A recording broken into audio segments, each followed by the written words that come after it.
बिस्मिल्लाहिर्रहमानिर्रहीम। अस्सलाम वालेकुम नाजरीन, आप देख रहे हैं हमारा यूट्यूब चैनल तिब्बे अल शफा टीवी। मैं आपका मेज़बान हकीम मोहम्मद जमान हैदर। नाजरीन, माह रमज़ान की आमद है, तो इस सिलसिले में मैं आज मुसाली हाजमेदार फक्की का नुस्खा दूंगा, जो अफ्तारी टाइम थोड़ी सी इस्तेमाल करने से मिद्दे की तमाम परेशानियां खत्म हो जाएंगी। तो नुस्खा क्या है वो मैं आपको बता देता हूं। जंजबील यानी सूंड 50 ग्राम, नमक स्याह 30 ग्राम, मिर्च स्याह 30 ग्राम, रेवंड खोताई 40 ग्राम और खुश्क पुदीना 40 ग्राम। ये 5 अज्जा हैं।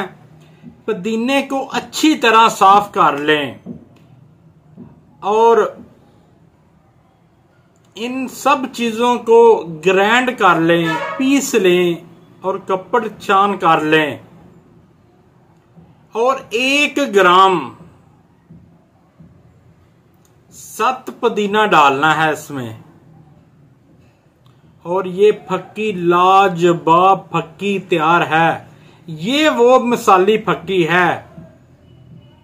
इसके खाने से आपकी तमाम परेशानियां मिद्दे की खत्म हो जाएंगी। ये मैं कहूँगा, ये हर घर में हर वक्त ये फक्की मौजूद होनी चाहिए, ताकि बच्चे को, बड़े को, बूढ़े को, मर्द औरत किसी को भी मसला हो सके तो आधा चम्मच खाने के बाद इस्तेमाल करें और ऊपर से नीम गर्म पानी पी लें। पेट में दर्द हो रही है, कै आ रही है या मिद्दे का किसी भी तरह का मसला है, बनाएं और दुआओं में याद रखें। अस्सलाम वालेकुम।